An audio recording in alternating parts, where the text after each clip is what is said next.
अश्विन महीने की पूर्णिमा को शरद पूर्णिमा के नाम से जाना जाता है, जिसे हिंदू धर्म में अत्यंत पवित्र भी माना जाता है। अब यह दिन साल के सबसे खास पूर्णिमाओं में से एक है, क्योंकि इस दिन व्रत रखकर भगवान विष्णु और देवी लक्ष्मी की आराधना की जाती है।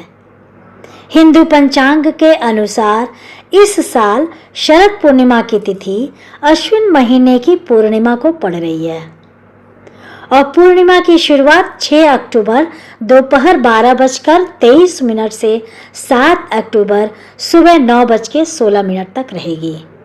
ऐसे में आइए आज के इस वीडियो में जानते हैं कि आखिर शरद पूर्णिमा क्यों मनाते हैं, वैज्ञानिक महत्व इसका क्या है।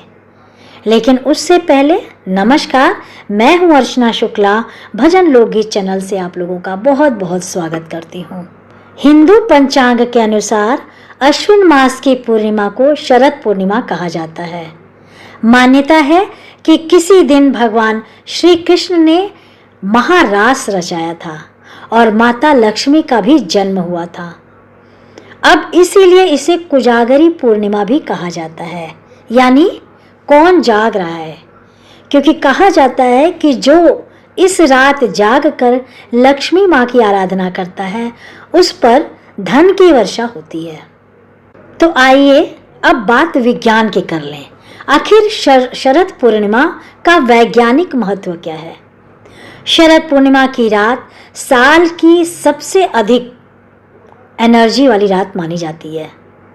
अब इस दिन चंद्रमा पृथ्वी के सबसे करीब होता है और उसकी किरणों में यूवी किरणें सबसे कम और कूलिंग वेलनेस एनर्जी सबसे ज़्यादा होती है। अब यही कारण है कि इस रात खुले आसमान के नीचे दूध और खीर रखने की परंपरा भी है, क्योंकि चांदनी की ठंडी किरणें दूध में ऐसे रासायनिक परिवर्तन करती है जो पाचन, त्वचा और नींद के लिए काफ़ी फायदेमंद माने जाते हैं। कहते हैं कि साल में एक ही बार श्री वृंदावन बिहारी लाल को बांसुरी चांदी की बांसुरी धारण कराई जाती है। मान्यता ऐसी है कि हमारे बिहारी जी श्री ठाकुर जी बहुत ही कोमल हैं, बाल स्वरूप हैं, तो कहीं उनके हाथ ना दुखने लगे बांसुरी से, इसीलिए साल में एक बार शरद पूर्णिमा के दिन बिहारी जी को बांसुरी धारण कराई जाती है। जो भक्त विष्णु भगवान जी के लिए व्रत करते हैं पूर्णिमा का, वो सत्यनारायण भगवान की कथा करें, पंजीरी पंचामृत का भोग लगाएं और पूर्णिमा तिथि माता लक्ष्मी को समर्पित है। माता लक्ष्मी धन धान्य की देवी है, सौभाग्य को बढ़ाने वाली देवी है, तो उनकी पूजा आवश्यक रूप से करनी चाहिए। माता लक्ष्मी की पूजा से पहले आपको स्नान जरूर करना है। श्वेत रंग के वस्त्र धारण करिएगा। शरद पूर्णिमा के दिन हल्के रंग के वस्त्र पहने, अगर सफ़ेद नहीं पहनते तो हल्के रंग के कपड़े पहने और फिर घर के मंदिर में यह पूजा कर सकते हैं। चाहे तो चौकी लगा के भी पूजा कर सकते हैं।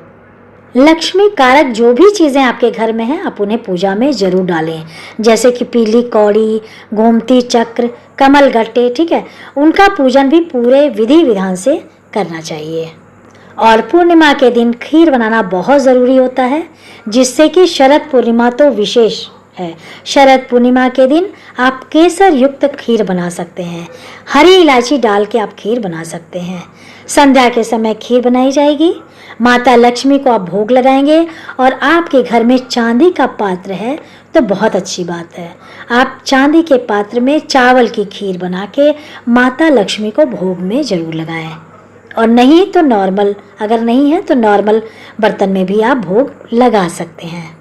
और ऐसे बर्तन में आप करें जिसको कहीं हैंग कर सकें उस बर्तन को, ठीक है। आप या तो मतलब और मलमल का कपड़ा उस पर ढक दें, चलनी वगैरह ढक दें, जिससे कि कोई मक्खी मच्छर कीड़ा मतलब न डले, और पूरी रात हो सके बहुत अच्छी बात है। अगर पूरी रात अगर रहता है तो अमृत वर्षा जो होती है ना, वो अमृत उस खीर में पड़ जाएगा।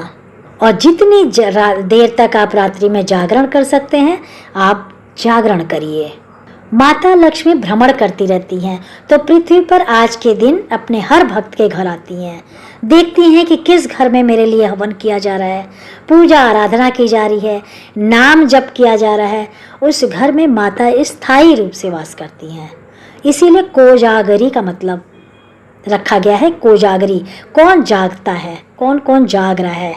तो आपको शरद पूर्णिमा की रात कोशिश करनी है देर रात्रि तक जगने की, माता लक्ष्मी की पूजा आराधना करने की। लक्ष्मी नारायण की पूजा करने से आपका जो भी रोग दोष है उसका नाश होता है। ये सिर्फ धन की देवी नहीं है माता रानी, दाम्पत्य जीवन भी आपका बहुत अच्छा होता है। और आपकी जो मनोकामना है उस मनोकामना को भूलते हुए आप माता लक्ष्मी को पूजन करें, आपकी मनोकामना अवश्य पूरी होगी। आप जान लेते हैं पूजा की कुछ आवश्यक चीज़ें। तो जो आप खीर बनाते हैं ना, हरी इलायची जरूर डालिएगा। जो दीपक जलाएंगे माता लक्ष्मी के सामने, घी या तिल के तेल का डालिए। अगर घी है तो ठीक है, नहीं तो तिल के तेल का डाल सकते हैं। 2 हरी इलायची उस खीर में आपको ज़रूर डालनी है। लाल कलावे की बाती लगाइए उस धूप दीप में। धूप दीप माता के सामने प्रज्वलित करके फिर माता को आप हल्दी रोली से अक्षत से तिलक करें। वस्त्र रूपी उन्हें चुनरी या कलावा समर्पित करें, फूल समर्पित करें, जिससे कि विशेष रूप से आपको गुलाब या कमल के फूल अगर आपको समर्पित कर सकते हैं तो माता लक्ष्मी को ज़रूर समर्पित करिए। हवन ज़रूर करिए। श्री सूक्त का पाठ, कनक धारा स्त्रोत का पाठ आप करें।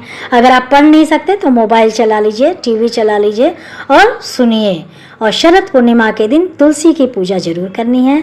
अपनी दहलीज को यानी मुख्य द्वार को साफ सुंदर तरीके से आप सजा के रखें।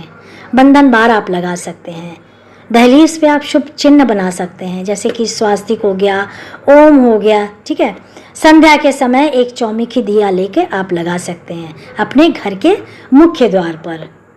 तो फ्रेंड्स, ये छोटे छोटे उपाय हैं, देखने में बहुत ही छोटे लगते हैं, लेकिन जब आप करेंगे तो उसका परिणाम भी आपके सामने आएगा और आपको पता लगेगा कि शरद पूर्णिमा का महत्व जो है वैज्ञानिक रूप से भी बहुत कारगर सिद्ध होता है। भोग में पान का पत्ता भी ले लें, थोड़ा सा साफ करके उसको रख लें, ठीक है।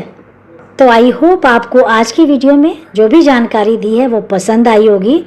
और फिर भी अगर आपका कोई सवाल रह गया हो तो आप कमेंट बॉक्स में। दोस्तों, फिलहाल इस वीडियो में इतना ही।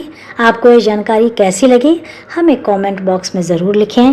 तब तक स्वस्थ रहें, मस्त रहें, व्यस्त रहें। आपका दिन शुभ मंगलमय हो। धन्यवाद।